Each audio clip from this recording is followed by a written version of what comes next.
G'day again. Now, in our last lesson we saw that an aircraft is capable of only three types of motion: pitching, rolling and yawing. Now it follows that if the designer provides us with three sets of controls, one to initiate or prevent motion in each of those planes, providing those controls remain effective, then we can be confident that we will always have full control of the aircraft. Now let's have a closer look.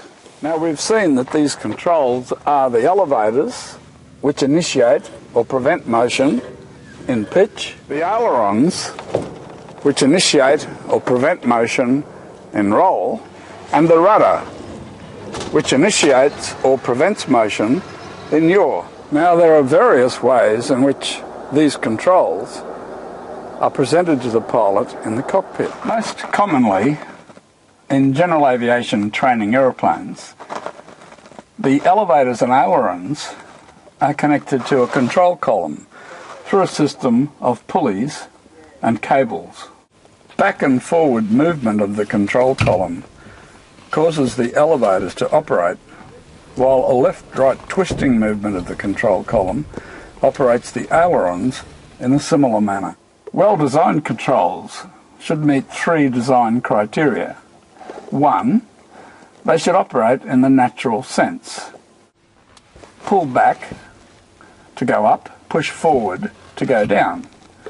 Twist left to bank left, twist right to bank right. A natural sense. And two, the controls should be balanced. The controls that are used most often should feel lightest and require least effort to operate. By the way, which control do you think is used more often than the others in flight? Have a think about it. I'll ask you again at the end. And three, the controls should provide feedback. At high speed, when strong forces are acting on the control surfaces, the controls should feel firm and require an effort to move.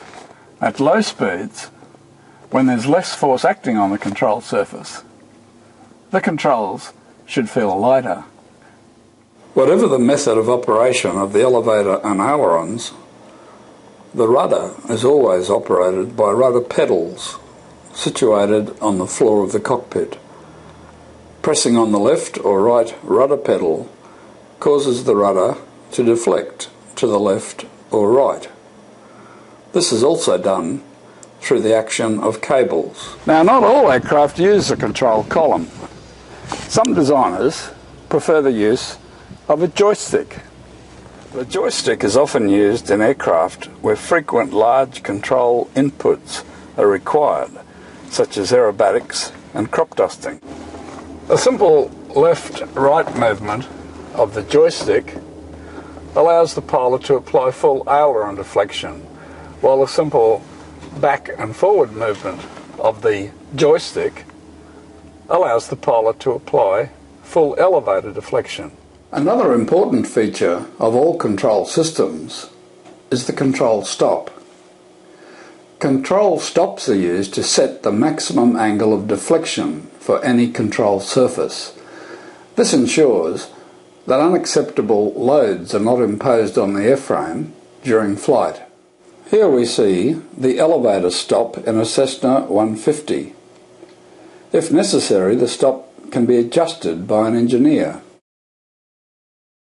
The rudder also has a similar arrangement to limit the travel of the control surface.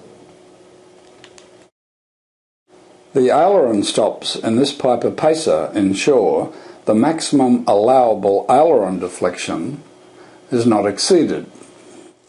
Both the designer and the engineer take these control stops very seriously indeed. If the maximum angle of deflection of a control surface is incorrectly set, the published maximum control deflection speed, VA, would be invalid, and unacceptable loads could be imposed on the aircraft structure during flight. Now, I asked you earlier to think about which control is used most often during flight? Now, which one did you pick? Just as your car requires constant small corrections via the steering wheel to maintain a straight track down the highway, so an aircraft requires constant small application of aileron to maintain the wings level during flight. I'll see you next time. In the meantime, enjoy your flying.